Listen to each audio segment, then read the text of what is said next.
Hey guys, and welcome to the Saturday Show. It's me, Austin, with Jacob, and my friend Dylan will be on later to talk wrestling. First up is Jacob with video game news, since that's what he usually does on his channel, other than video games themselves. Let's get this show started, but first off, this is not how it's usually going to be. It's going to be an actual video show. Next weekend there will be no episode because there is a conflict in our schedules where we will not have any time to upload or create the video because we've got to play. So with that being said, let's jump right in. Video game news. Starting off with Minecraft, most everybody's favorite. There's a lot of haters out there for it, as you all know. But let's talk. First of all, Minecraft Console Edition, because that's what I play mainly on my channel. Minecraft Xbox One got a surprise update 2 days ago. And it was a bug fix for pistons and dispensers and other redstone issues. I believe it also fixed spawn issues and servers disconnecting. So if you want to know the full details, you're going to have to look at it yourself, because I know on an Xbox One, and they did not release an official bug list, which is very unusual. But on to some more interesting news, such as games that have been released during February. Because the show hasn't been on, I'm going to do everything for February. Starting off with #IDARB. I don't know what that means. But that was released on Xbox One February 1st. Apotheon was released on PS4 February 3rd. Criminal Girls Invite Only was released on the Vita. Kick Fenwick was released on Vita. SpongeBob Hero Pants was released on the 360, 3DS, and Vita. Death Trap was released on PC. Ace Combat Assault Horizon Legacy was released on the 3DS. Evolve was released on Xbox One, PS4, and PC. Minutes was released on PS4 and Vita.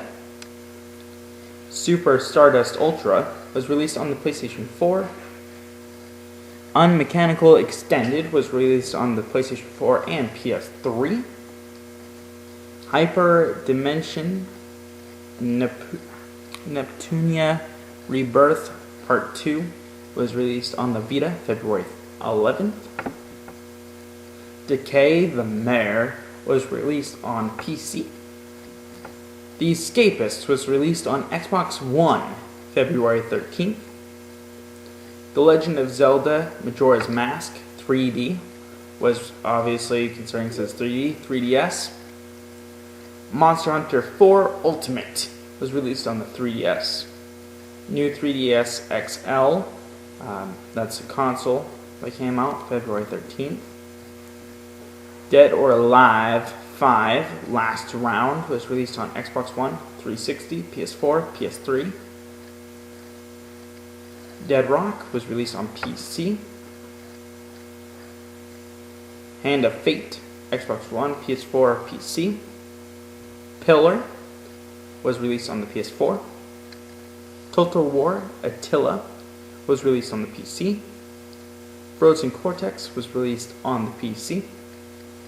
The Book of Unwritten Tales 2 was released on PC. We are halfway through the list, so if there's any of those games that you heard and you're like, whoa, I want to check those out, I want to go download, go ahead, check out those consoles or PC Store on Steam or Xbox PlayStation Marketplace, and go ahead and download those. We are not sponsored by anyone, Nintendo, PlayStation, or Microsoft. We're not being sponsored by them. So, just to get that clear, don't want to start a whole fight. Total War Attila, I already said that, was released on the PC. Frozen Cortex PC. The Book of Unwritten Tales 2 PC. Kirby and the Rainbow Curse was released on the Wii U. The Order 1886 was released on the PS4. Roundabout was released on Xbox One. Aurora's Awakening was released on PC, Mac, and Linux. Desert Ashes was released on the Vita. Dragon Ball X Inverse was released on Xbox One, 360, PS4, PS3, and PC. Dynasty Warriors 8 Empires was released on Xbox One, PS4, PS3, and PC. The Firefly Diary was released on the Vita. Hyper Devotion Noir Goddess Black Heart was released on the Vita. Limbo was released on the PS4. Resident Evil Revelations 2 Episode 1 was released on Xbox One, 360, PS4, PS3, PC, and and is also released on PSN and XBL and PC. Rugby 15 was released on Xbox One, PS4, and PS3. Starwall was released on PS4 and PS3. Their Cayman Echo was released on PC. Under Night and Birth EXE Late PS3. Homeworld Remastered PC. Isboro The First Journey PC Linux. Republic Remastered was released on the PC today. So be sure to check out those games. If you want to hear them again, go ahead and rewind and listen to them again if you want to figure out if there's any games that you want. And on to the next two normal pieces of news. Like, this has to do with actual people in games. Female video game makers say death threats forced them out of PAX East. I want to read a little bit more on this article. The link to these articles will be in the description, so please be sure to check that out. Okay, first up, Boston CBS. The computer gaming convention PAX East is coming to Boston next month, but at least one company run by women is pulling out because of death threats. In the world of video gaming, the PAX East is like the World Series, the ultimate event. Thousands attend every year to see the very latest and greatest in video game innovations. Brianna Wu, the co-founder of Giant Space Cat, a Boston video game studio, says her company won't be there because she's concerned about their safety and that of her staff, and her calls for security are being ignored. Doesn't sound like they're getting too much attention. I guess I had to go to the news to get what they want. We've had some extremely specific death threats, and my team came to me and they said, "Listen, Brianna, we need to be honest with you. We don't feel safe going to PAX East this year." She told WBZ News Radio 1030 was on Tuesday. Every single day, we fear for our lives. As a successful female in the field dominated by male developers, Wu said she's received 47 different death threats in the last 5 months. She said that the threats are coming from other gamers. So that's right, this isn't coming from actual companies. This is coming from normal gamers like us. Seriously, guys, if you're one of the people sending them death threats just because they're women and making video games, you need to grow up a bit and stop. It's just stupid. You cause someone that was expecting a great mention at PAX East to not be able to go because they're concerned for their safety. And that was 47 different death threats. Not to mention there were probably multiple from the same people. They said different. They even underlined it. So, come on, guys. Grow up a bit. Let's continue. These are gamers that are very intimidated by women in the field. I think it's a game to these people. I think they find harassment of women being an interesting hobby. They don't understand the ramifications of when they threaten to kill me. It's funny to them, she said. As I was saying, guys, I hear complaints from female gamers on my friends list all the time saying people always make fun of them just because it's a girl gaming, so she must not know anything about games, and she must automatically suck, and it must be awful. They must be horrible. Well, guess what? Girls can be nerds too, and gamers and geeks. Not all of them are dumb blondes like the stereotypical thing that you guys keep saying to yourselves. I hope you enjoy your last... Those threats have the attention of Boston police and the Convention Center Authority of PAX East, but Wu said the threats are simply too serious to take a chance on showing him up. Among the shocking threats she received, I hope you enjoy your last moments alive on this earth. You did nothing worthwhile with your life. If you have any kids, they're going to die too. I don't give a expletive, I'm guessing that means bleep down. They'll grow up to be feminists anyway. Wow. Your mutilated corpse will be on the front page of Jezebel tomorrow, and there isn't jack blank you can't do about it. There's a lot of tension in the video game industry between these old players and the new players, she said, adding that the new players don't like the blatant sexualization of women in games. If you come to my house, you're going to see padlocks on the upstairs and downstairs basement. My husband has a secret knock that he uses when he comes into the house because it's terrifying to me every time someone knocks at my door. That's all I'm going to read. If you want to read more of this, which I believe there's not too much more about on this, there's like 3 paragraphs. But if you want to read more on this and watch the 2 videos that are linked, feel free to check out the link in the description below, boston.cbs local, and we will be going to the next piece of news.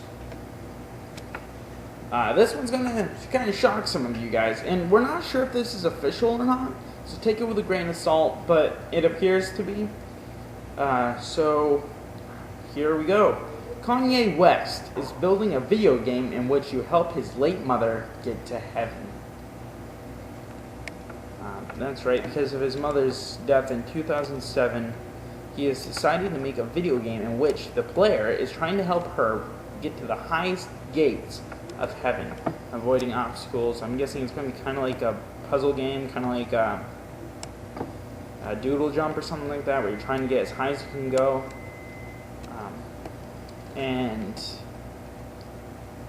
I thought that was sweet until I continued reading and it said, oh wait, hold on. I guess there's a lot more here than I thought there was. In a radio interview with Breakfast Club rapper Kanye West has revealed his latest side project outside of fashion, a video game about his dead mother. Work on the as yet untitled game has been going on for the past 6 months. The Mirror reports it's based on one of his songs, Only One, and gameplay revolves around getting West's late mother, Donda, into heaven. The idea is it's my mother's going through the gates of heaven, the rapper explained, and you gotta bring her to the highest gates of heaven by holding her to the light. Guessing it's like a mobile game or a mouse for PC game. A little bit. I don't see why it takes 6 months to make a game like that. I make simpler animations. Okay, West previously talked about his foray in game design as a student in 7th grade in a 2009 interview with Detail. There's clips if you want to see what he's talking about, how he was able to make a video game, how he got the coding knowledge, whether or not people are helping him and all that stuff. I honestly don't know. I haven't been able to watch the interview yet, and I don't exactly plan on it. So, yeah, go ahead and check that out in the description below. But no, that's not all. So after the game, what's next for Kanye? He hinted at one possibility in the interview, a partnership with Disney. In the same way, Adidas supported me, he told the radio station. I want Disney imaging to support my ideas. Okay, they changed the article a little bit. Last time I checked, they said that he was going to put this game in he was going to use the game for his resume, and that he planned on selling it. So, I was thinking, oh my word, how awful is that? It's like, oh, I'm gonna show my appreciation for my mother by making a game about her going to heaven, and then I'll use it to get money, get a new job, and all that stuff. He's not, apparently, according to this, it isn't official, so I'm guessing they deleted it. But they do have the interviews on there if you want to see it. If you don't think this is legit, go ahead and check those out in the description below. So that is it for gaming news. We're on to our next segment. Hey guys, it's now time for the wrestling show, which we call the Saturday Show's main event. That title is brought to you by actually Dylan, who's on the call now. Alright. And we have some stuff we're going to talk about. First up, I wrote down Samoa Joe getting offered a WWE contract. And we would have talked about that a lot more than we will, because there's like no details about it at all. It's just that he has a contract and people know nothing about it. So, yeah. Yeah, I think that was gonna kind of happen anyways, though, after he got rid of TNA, got out of TNA, because you know, as soon as someone leaves, it's gonna be like, oh, he's gonna come to WWE because that's the next biggest thing. Yeah, and lots of people were speculating that. Even legends from WWE were saying that they were expecting him to go to WWE. That'd be the smarter choice, and if he didn't, he'd be stupid for not doing it. Right, but here's the problem that I have with Samoa Joe. Like, would they offer him an NXT contract, or would they bring him to the main roster? I think they put him in NXT to see what he can do first there, but I don't think he would last long there. He would go maybe 2-3 weeks there, just to see what he has to offer for WWE, what they like about him there. Unless, or they'll do something like they did with Sting and have him just come on the show and wreck it up. Right, yeah. If I'm not mistaken, they actually had Samoa Joe signed back in 2003 for a couple of days or something like that. Yeah. Yeah, if they didn't want him then, I don't see why they would want him now. But then again, they did re-sign Daniel Bryan when he was signed in 2000 or something like that. I think Daniel Bryan got signed in 2008. He got fired, got back for the whole Nexus thing, got fired for choking Justin Roberts, which I find is stupid because they told him to do whatever, and he did whatever. Right, yeah, they basically gave him a license to kill, and that's exactly what he did, and he got fired. But I can see why, because he actually asphyxiated him. Yeah. But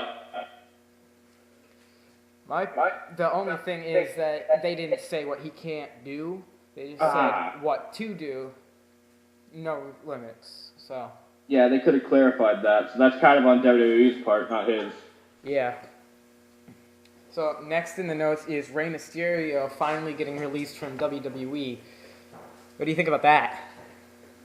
I think it's a long time coming. I think he hasn't had much exposure he hasn't been on TV for a while, and when he has been on, he's been injured. He hasn't been up to par like he used to be back in his glory days of WCW, and even late WWE. But he started fading out after he won the Intercontinental title from Chris Jericho, if you ask me.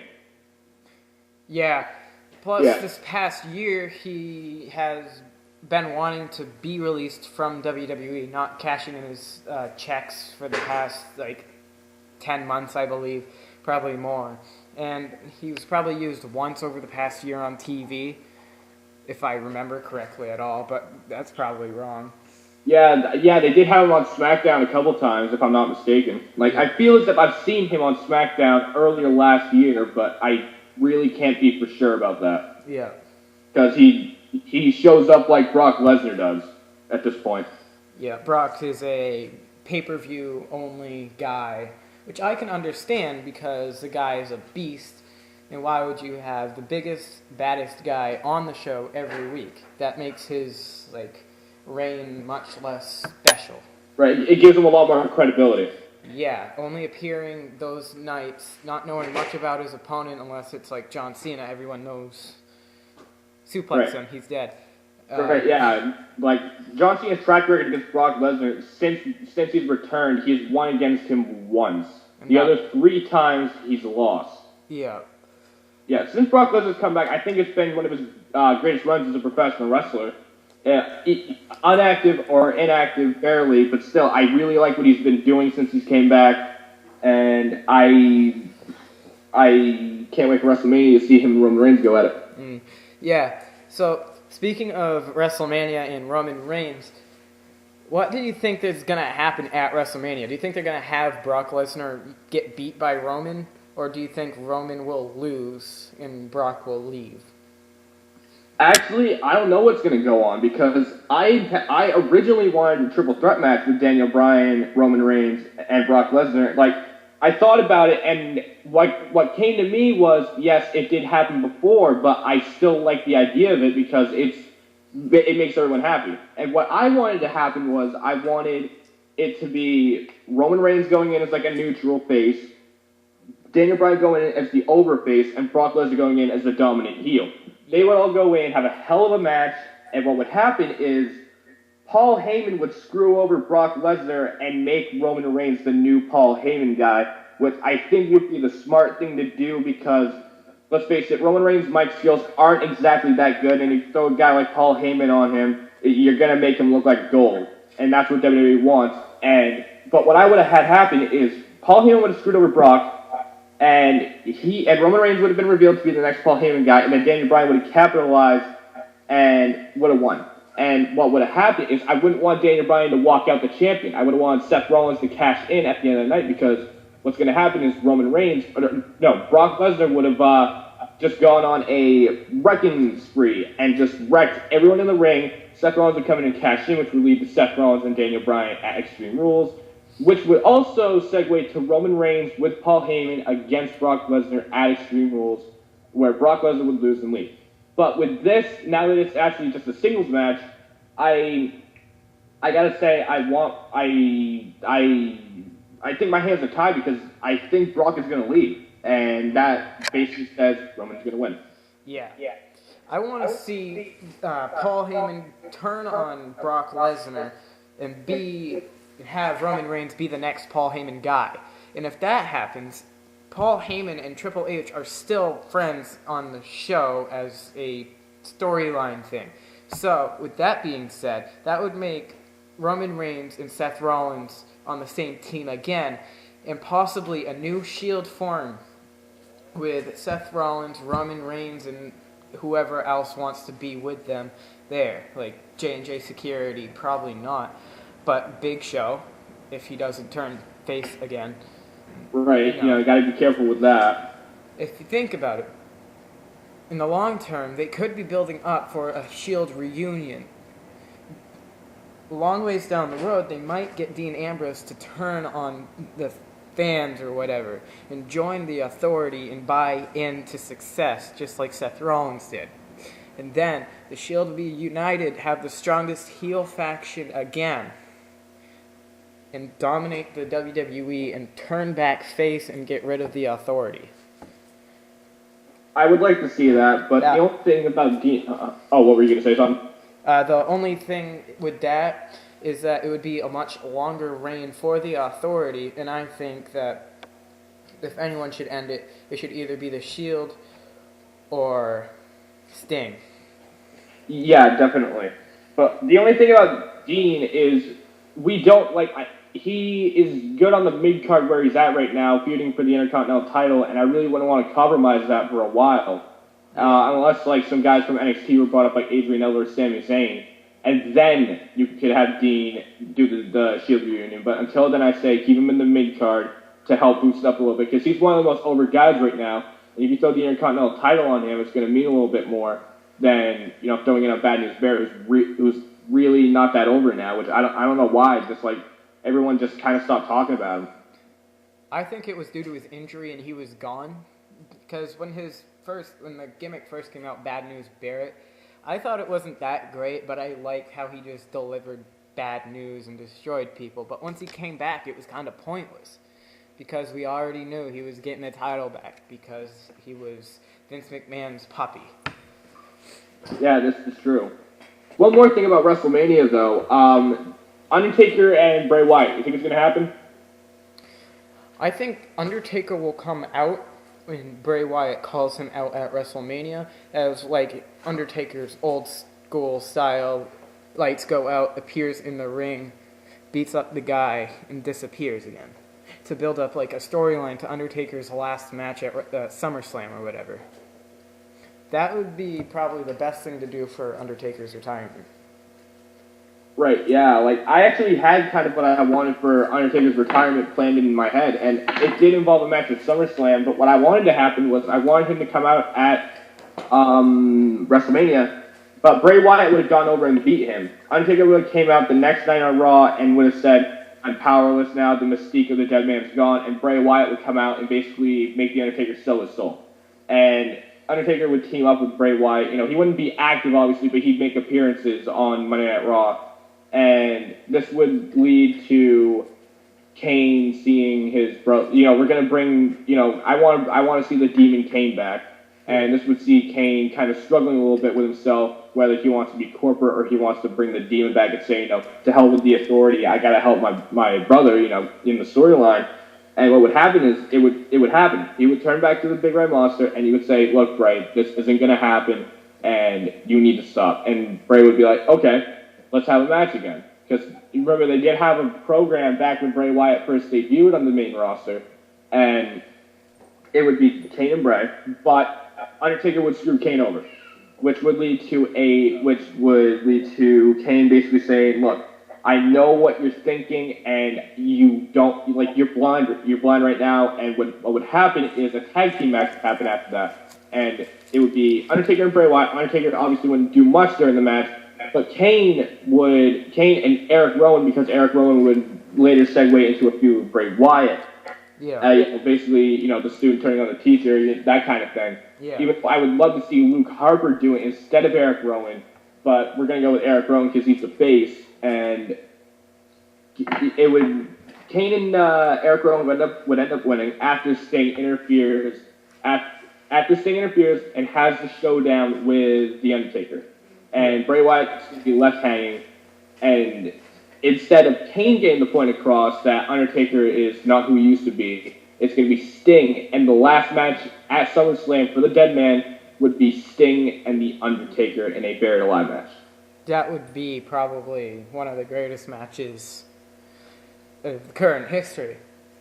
Right, yeah, definitely. Like that's what I had it in mind for, and the build-up for it would even be good, because it would have all these dark characters coming together, and it would captivate so many people. It would just be like, oh my God. It would bring the dark side back to WWE, which really got me into it, which is all the, not the demonic side, but the part where people can just be insane and make it look great. Yeah, that's what I loved about wrestling. At first, I really, I was 6 when I started getting into wrestling, and the first time I saw Undertaker, I was kind of like, whoa, but then I adjusted, and I was like, this guy's pretty awesome, started getting into some of his older stuff, and it sucked me in big time, and that's why the Undertaker's definitely one of my favorites, and I think if you're gonna have him go out, it should be on a high note, and it should be against Sting, and while it would be fitting if it was at WrestleMania, it would be better if it was at SummerSlam. Yeah. Because it's sooner, and then Undertaker can just get it done and over with. Yeah, and not drag out his career longer than it really has time for. Yeah. And speaking of WrestleMania, Minneapolis has intended to bid for WrestleMania to come to it at WrestleMania 33 at the new Minnesota Vikings Stadium. I don't know if Minnesota would be the best place to go for WrestleMania. I mean, it's not the biggest city.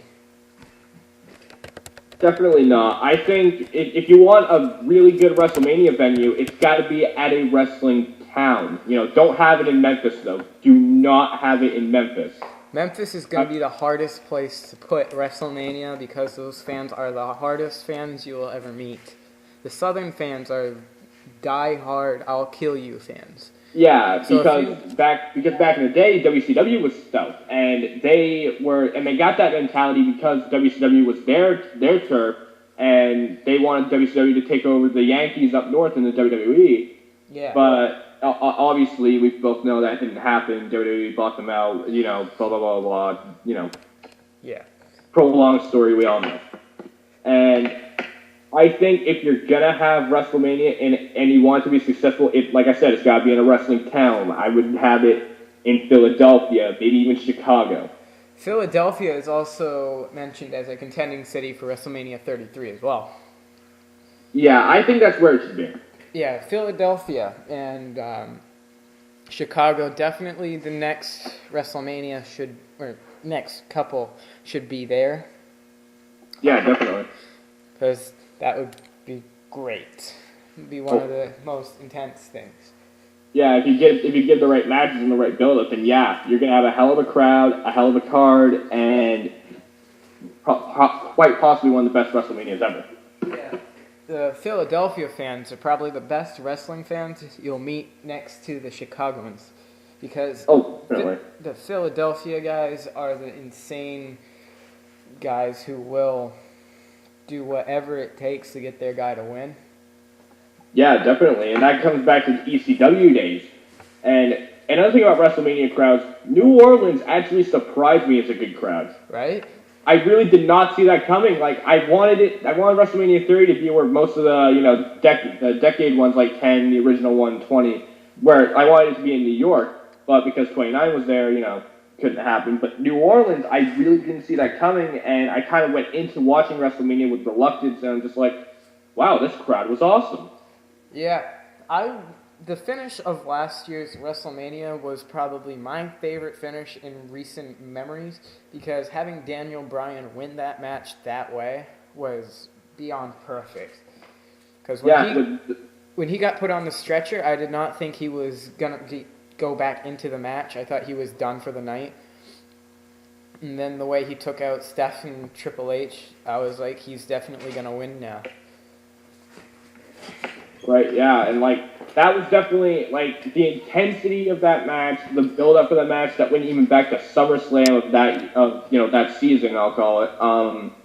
I think it was quite possibly one of the best things you could do for a WrestleMania. And while it's not exactly going to be replicated this year, it doesn't need to be replicated because not every WrestleMania does have to be special, but it doesn't always have to be that special. Yeah.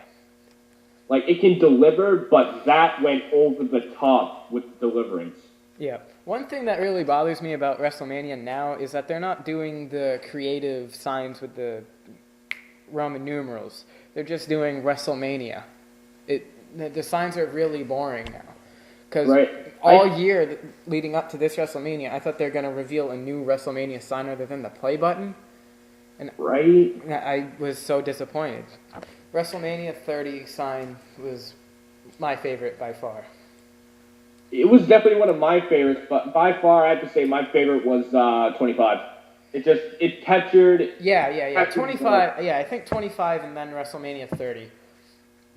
Yeah, it captured the essence of, 25 years, I think it would be called the Silver Age. Yeah. Yeah, and it just captured the essence of it, even the stage. It's not my favorite stage, but it definitely captured it. Yeah. And that's one thing that WrestleMania really needs is it should always have a good stage because that will help deliver the intensity a lot better. Yeah, definitely. WrestleMania 9, that's got to be one of my favorites because you went traditional because you went with old professional wrestling. You went with like back in the day, gladiators. With the whole Roman Empire theme to it, which I loved. But before like WrestleMania 17, it was pretty much the same thing. But then, it progressed, and aesthetics are a big part of WrestleMania, and it even comes to the entrances. It's one of those things where you have to go over the top with aesthetics. Yeah. Like one of my favorite, or probably my favorite WrestleMania stage is probably 21, and I say 21 because it helped capture the essence of Hollywood, which was the theme of it. WrestleMania goes Hollywood, and the red carpet, the marquee, everything about it just captured the Hollywood essence. And I think if you're gonna go with like a theme of an area, you gotta deliver more on that. Yeah, definitely. Yeah, with it being in Silicon Valley, I really don't know what you're gonna do. Like have a huge laptop be the stage. Like if you're gonna do that, just bring back Cyber Sunday. Yeah, Cyber Sunday was a pretty good pay-per-view in my opinion. Yeah, I liked it. I mean, they probably could have done a lot better, but I think it'd do better now, considering you got the WWE app out there now, and I think it would be better now than it was then, because then the internet really wasn't that it was a big deal, but it wasn't that as incorporated as it was within the WWE mainframe now. But if you were to do a Cyber Sunday theme now instead of the fan service night or whatever it's called, and have it be so that you can vote on the app, I think it would fit a lot better. Yeah, make it like a fan-based show, pretty much. Yes. The thing would be all matches would be voted by the fans, like what matches they want to see that night. Like, it wouldn't even have to be storyline related. It could just be like a random night during the month and just be like, do you want to see Daniel Bryan versus Big Show, Daniel Bryan versus Dolph Ziggler? And then they vote on that. We know the obvious winner there. Dolph Ziggler. Yeah, and I wish they would have gone with Daniel Bryan and Dolph Ziggler this year, but it looks like they're going to have a fatal four-way match for the Intercontinental title. Yeah. Which I'm not complaining by any means about it. I actually am happy about it because R-Truth is getting his WrestleMania moment, and I've always been really high on R-Truth. Yeah, especially in 2011 when he went heel. That was probably my high point on him. That was awesome. But the way they turned him heel, I really didn't like. With him, we're like, oh, he smokes cigarettes. I think it should have been something a lot more impactful. Yeah. But other than that, 2011 was a great year for wrestling because it brought in the reality era. Yeah, it definitely did. Because everything was more controversial. You had people getting fired and then interfering in pay-per-view events. You had the pipe bomb. You had two champions. You had people leaving, people coming back, and people just taking on the Authority. Before it was the Authority. Yeah.